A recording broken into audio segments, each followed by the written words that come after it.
Assalamualaikum warahmatullahi wabarakatuh. Perkenalkan, nama saya Soligul Hadi, NIM 701230145. Saya dari kelas 2I Sistem Informasi. Tugas ini saya buat untuk memenuhi tugas tambahan dari mata kuliah pemrograman web 1. Di sini saya akan menjelaskan materi tentang HTML, CSS, JavaScript, dan PHP. Kita langsung saja masuk ke materi yang pertama, yaitu HTML. HTML atau Hypertext Markup Language adalah bahasa markup standar yang digunakan untuk membuat halaman website dan aplikasi web. HTML umumnya digunakan untuk menyusun bagian paragraf, heading, maupun link pada halaman web. Namun, meskipun susunannya seperti coding, perlu diketahui bahwa HTML bukanlah bahasa pemrograman.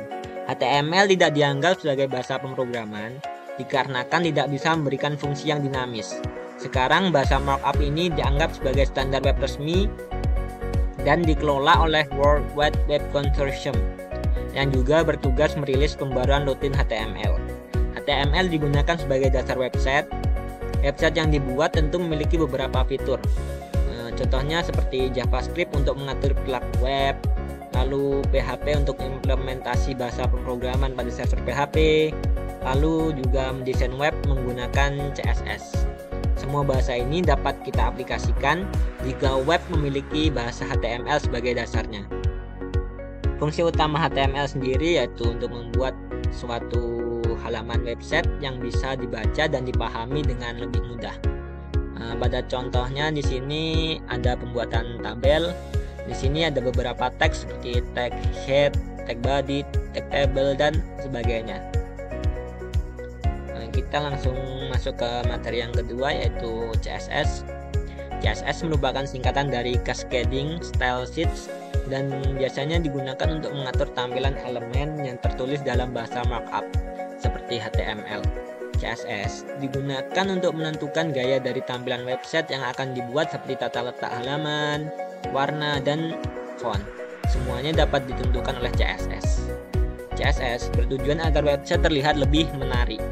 CSS juga berguna sebagai dasar gaya teks dokumen, misalnya mengubah warna dan ukuran judul dan tautan.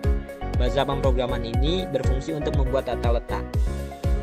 Contohnya seperti mengubah kolom teks menjadi tata letak dengan sidebar informasi.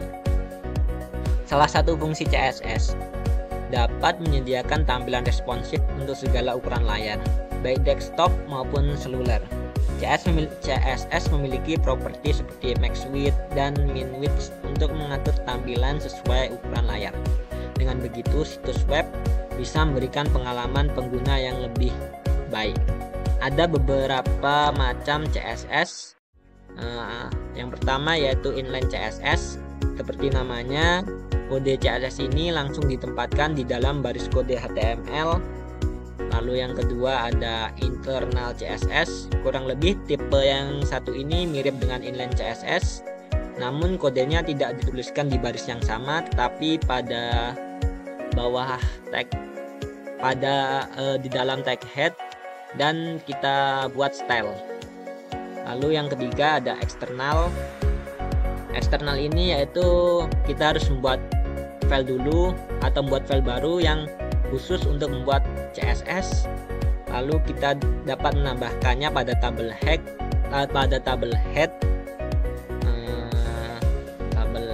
melalui link. Jadi sebenarnya fungsi dari CSS ini yaitu untuk mendesain dan memperindah tampilan dari sebuah website.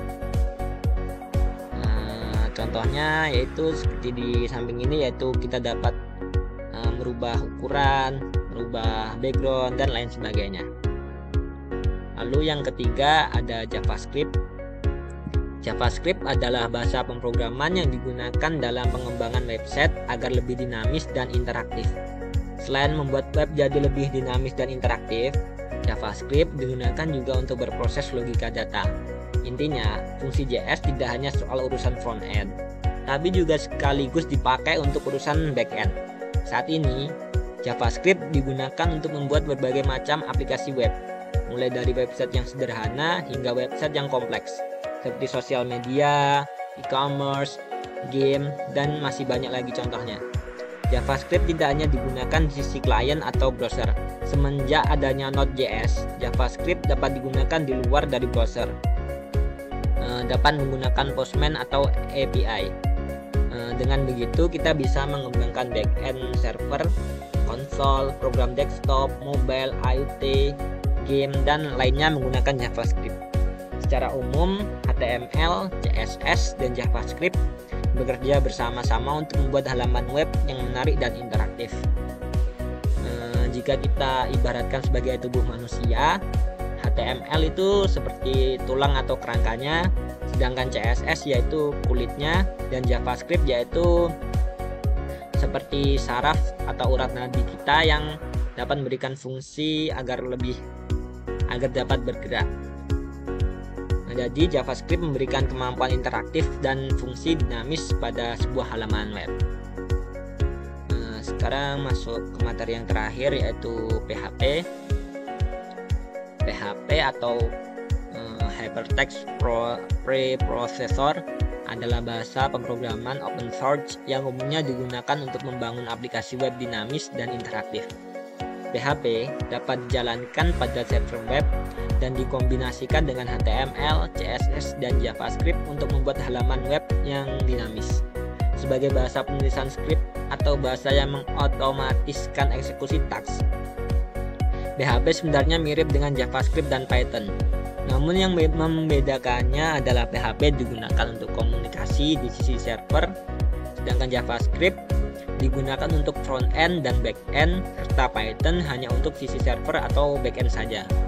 PHP memiliki fitur yang sangat berguna bagi para developer untuk mengembangkan web, yaitu dapat menyematkan ke file HTML. Jadi, misalnya developer tidak ingin mengekspos source code kepada orang lain, maka PHP dapat menjadi solusi untuk menyembunyikannya. Cukup dengan menulis kode ke dalam file PHP lalu sematkan ke dalam HTML, orang-orang pun tidak akan bisa melihat kode aslinya. Jadi PHP ini dapat digunakan pada sisi server dan kita bisa mengkonekkannya dengan database melalui SAM atau aplikasi lainnya.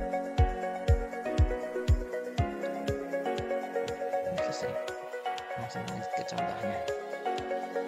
Lalu kita sekarang masuk ke contoh dari implementasi keempat materi yang sudah saya jelaskan. Yang pertama yaitu HTML. Sebelumnya untuk menjalankan HTML ini kita harus mendownload VS Code. Karena sebelumnya saya sudah mendownload dan membuat filenya, kita langsung saja menjalankan file ini.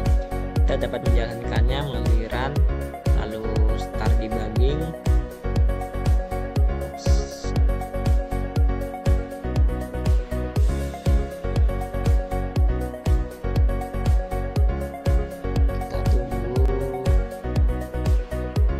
Sekarang kita masuk pada halaman HTML.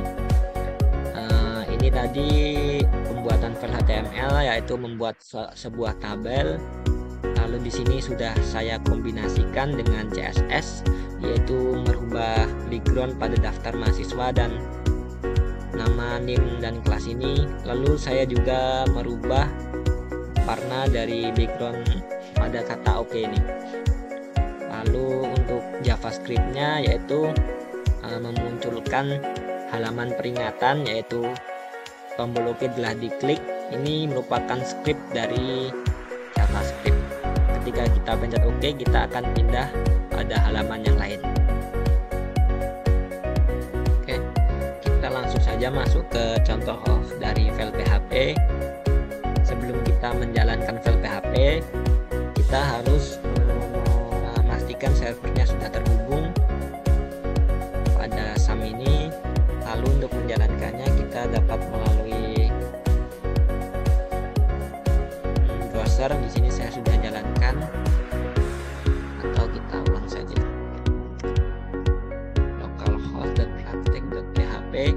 Sebelumnya kita harus menyimpan file ini pada htdocs, pada file SAM, agar dapat berjalan filenya. Nah, di sini kita masuk ke file detail.php. Di sini terdapat ID, nama, asal sekolah, jurusan, nomor HP, alamat. Di sini kita bisa mengeditnya.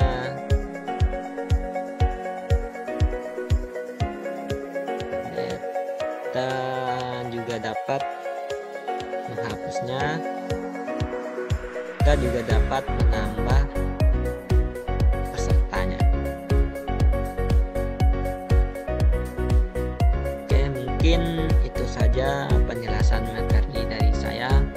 Lebih dan kurangnya saya minta maaf. Saya akhiri. Wabillahi taufiq wal hidayah. Assalamualaikum warahmatullahi wabarakatuh.